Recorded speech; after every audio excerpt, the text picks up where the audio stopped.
Hey there, my fellow author. I'm Sarah Elizabeth Sawyer, an old soul kind of writer living my dream as a full-time author and authorpreneur. But I didn't start out living a confident, creative lifestyle. I struggled with the fears and the mental and emotional barriers that so often plague writers at all stages of their author career. But the truth is that with the right knowledge, tools, and training, you can overcome those barriers. I'm here to teach you how I've developed a lifestyle that's allowed me to publish 19 books and counting. Each week, as you tune into the Confident Fiction Author podcast, you'll get clarity on the steps you need to take to advance your writing career. Whether it's developing your ideal writing routine, tackling new skills like dictating your fiction, or overcoming the obstacles life throws your way, this podcast will help you live a more confident, creative lifestyle. Let's get started.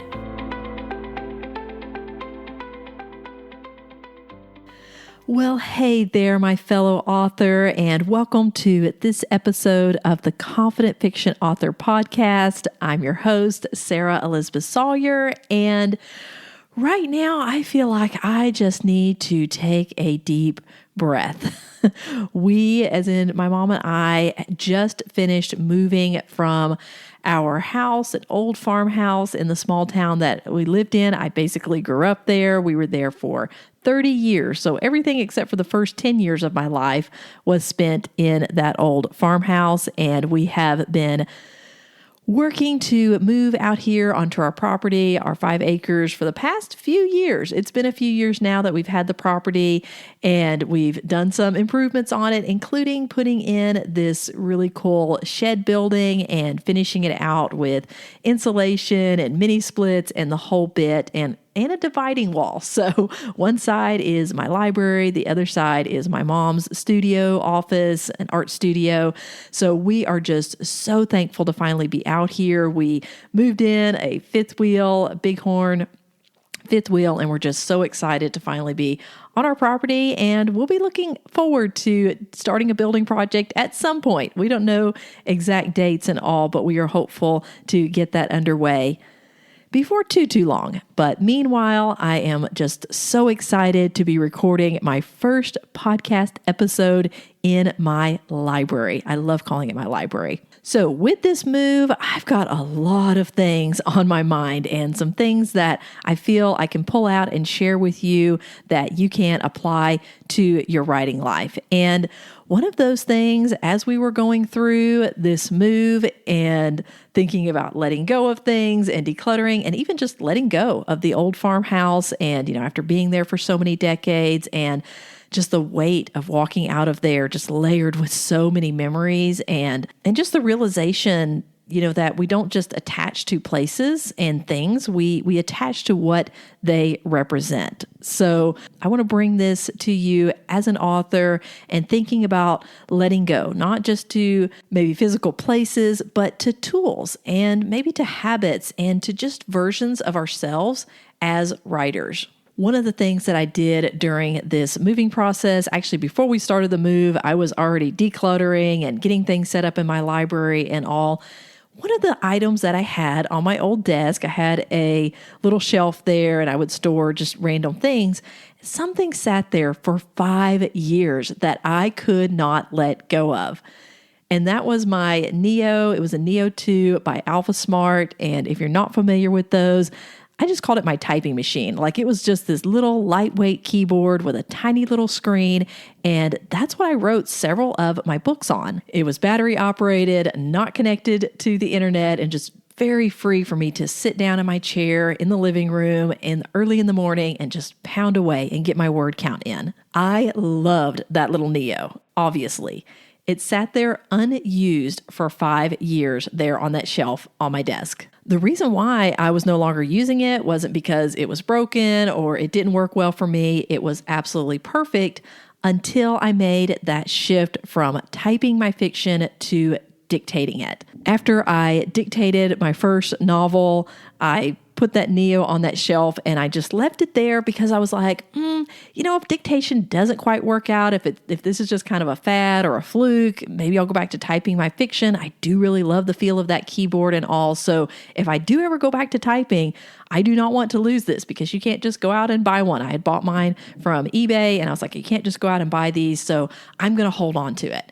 And I did. I held on to it for 5 years. And finally, I came to the conclusion after dictating 14 books that I was not going to go back to typing my fiction. And I shared that with a friend. And I think she thought there was just so many layers and lessons there that I finally sat myself down and kind of put together this idea of these versions that we have of ourselves as writers and the things that we get attached to, that identity.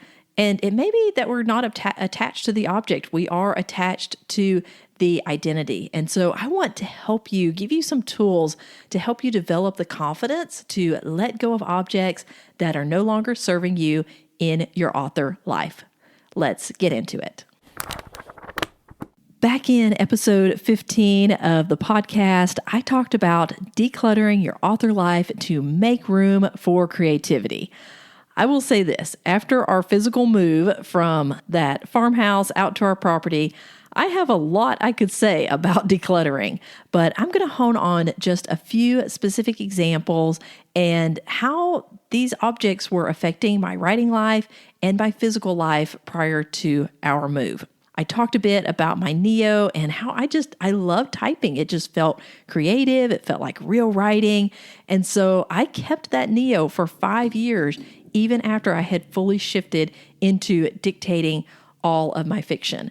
And it was hard to let it go, but I finally made that decision.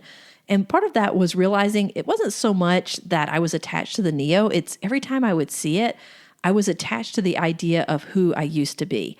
It almost felt like a childhood, something from my childhood, like a childhood toy or something. Like it was something that I was really fond of, and I made so many great memories, and it just really felt like a part of me. What I began to realize, though, is this was like an earlier version of myself as a writer. I was, innocent, hopeful, was in the, beginning stages of my author career. And so letting that go wasn't just practical. It was emotional. It was like letting go of a piece of who I was as a writer. What I realized, though, it's not so much that I was letting go of that, it's that I was embracing this mature stage that I had reached as an author. I was at a different place, a different level in my writing career, just like we mature out of childhood and we let those things go. And so I was at last able to package up my Neo and resell it on eBay, just where I had bought it from several years before that. And it allowed me to fully embrace the identity and the maturity level that I was now at as an author.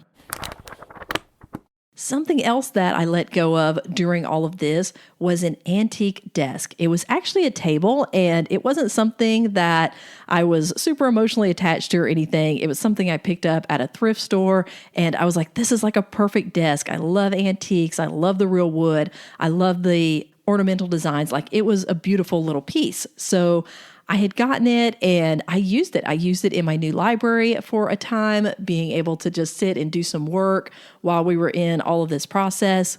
And as I was continuing to put things in my library, though, I was kind of running out of space. And I was like, I'm not sure that I need 2 desks, because I have my standing desk with my treadmill, and I knew I definitely wanted to continue that for my health. And the sitting desk, I started going back through my mind of, what will I actually use this for once I have my treadmill desk all set up? And I realized the main thing that I wanted a sitting desk for was to sign books. I loved getting boxes of my books in and going through them and then signing them and selling them directly to readers. That was a part of who I was as an author. It was a phase of my business. That's how I built a lot of my readership, was getting those physical copies and going to shows, going to events and selling my books, and then also mailing them to my email list. So I would run sales and different things, and they would order books and I would mail them out. So it was a very tangible phase of my author business. Like, that's where I was during a really long stretch with my books. And I came to the conclusion that I don't have time to do this anymore. It's really taking away from my other projects and the things that I really want to be doing with my author life. I love signing books. I will always sign physical books, especially new releases that come out and all. But the idea of maintaining an inventory and signing single copies or dozens of books for orders and all, that was just no longer a part of where I was with my author business. But it's still, I loved it, and it did represent a version of who I was building and what I was building with my business and my relationship with my readers. And so that's another aspect of the things that we hold on to. We attach meaning to objects that hold chapters of our own stories, especially as authors. Like, we're writing this story with being authors in our author life. So having that desk, when I came to the realization that I'm not going to be signing loads and loads of books here in my new library. That was a different season. I was in a different place. And so I sold that desk for $10 less than I paid for it, which was a bit of a bummer, but that's okay. I got my use out of it. I enjoyed it while it was here. And then I passed it on to someone else who could use it. So let's talk about you and your author life and what you may be attached to. It may be a writing routine that, I don't know, maybe is it not serving you in this season of your life? Maybe you're an empty nester now and you had a certain routine that you did when you were in that season of bundling kids off and getting them into school, and you're still maintaining that routine and you're like, this is not really serving me. Or maybe it's a specific software, and anyone who has been around any amount of time in the writing industry knows how these softwares change, and there's always new ones coming out. And not that you have to jump to every new software that is coming out, but are you stuck with a specific software when maybe something else would serve you better? I know I started out with WordPerfect way back in the day and Microsoft Word, and now I use Scrivener, and who knows, I may use a different writing software down the road. I think it's important to not get too emotionally attached to our specific software. I was very attached to Microsoft Word, and still, whenever I open up a Word document, it feels like coming home. But it feels a bit like coming into that old farmhouse back when we were finishing out the last of the clear out. And it's like, I don't belong here anymore. This is not what I do now. This is not where I live. And not anyways knocking Microsoft Word specific. And if that's your writing software, so many authors use that. But it's just an example of, are you holding on to something because it feels comfortable, but it's not where you are now? And especially with softwares. It might be old drafts. I know so many authors that have multiple books published that they have old drafts sitting in their drawers and on their hard drive that they will never go back to and finish. And that is perfectly okay. You definitely will have grown as an author, and it's okay to just let old drafts go. Put them in a file. Like I said, it's kind of like you're writing from your childhood, and those just may not ever come out, and that's okay.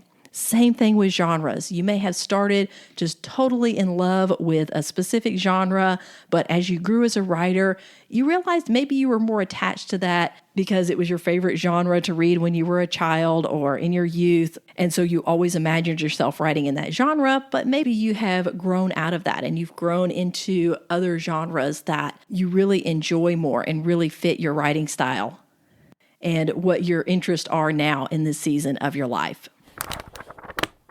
The other thing you may be attached to are old dreams of what your career should look like as a writer. And I think this is one that I've seen a lot of authors coming around to who we kind of had that indie gold rush in the early days, and authors were making money and quitting their jobs and releasing tons and tons of books. And that's absolutely something you can go after. You can go after a full-time career as a fiction writer, but maybe you had a specific vision of what it should look like and what that would look like and all the things that it would entail. And maybe your career has grown in a different direction. I know mine certainly has. I'm doing things that I didn't imagine I would ever get to do. And it looks pretty different from what I dreamed of in my youth, of what it looked like to have an author life. And even in the early days when I started out and the direction and the trajectory that I was on then, it has changed. And that's something I have personally been embracing the last few years, and I'm so grateful I have. The main point I want to make here is that, attachment isn't bad. It's not bad that we're attached to these memories or these other versions and stuff. Those are all, like I said, chapters in your writing life. But growth as an author, as a fiction author, does require some evaluation. Let's talk about how to know it's time to let go. My first tip for you is to ask, is this serving my current season? So if you do have that specific software or that specific physical option in your life, in your office, taking up space in your mind or your physical space, ask, is this object helping the writer I am today? Or is it anchoring me to who I was 5 years ago, like it was for me? Does it support your current workflow, or does it actually create friction for what you're trying to do? Is it creating that mental and physical clutter that is keeping you kind of stuck in a previous season, or kind of always looking back over your shoulder instead of looking ahead to where you are now and where you want to go? And growth as authors, it has seasons. We grow each year, and the tools that serve one season just might not serve the next one. And so I want you to remember this: not everything that was good for you then is good for you forever. Tip number 2, identify what identity you are protecting. So this is something that's a little deeper, but you can ask yourself, like, what version of myself does this represent? Was this whenever I was at this phase or this maturity level with my author career and with what I was doing? And am I afraid if I let this go, I will lose something about who I once was? So with the Neo, it meant letting go, accepting that I was no longer a typing author, which wasn't a huge blow, but it was such a shift in my identity that I kept hanging on to the fact that maybe I'll go back to being a typing author, like just in case. But letting go and finally selling that Neo just meant I was fully stepping into this new phase of my writing life and fully embracing it, that this is who I am and this is now my identity. And so something to remember is you are not betraying your past by doing this, by letting something go. You're building on it. Again, this is about maturing, just like you built on your childhood and your youth. Those are a part of who you are now. It's just you're in a different phase and you're at a mature level with your writing career. And that continues to grow as the years go by and you get those under your belt as an author. You are going to grow, you are going to change, but you are building on that past, that foundation that you originally laid. Tip number 3 is make space for the future version of you. So this means letting go creates space. So if you're not letting go, ask, what are you crowding out by not letting this go? Like, what new habits or tools or opportunities might you need to make room for? And because you have this in there, you're not able to fully take on those new opportunities. This could be physical space, mental space, emotional space. And believe me, with all of the decluttering I've done the past several months, and not only physical life, but digital life and mental life, schedule, all of that, I know how important it is to create those physical and mental and emotional spaces.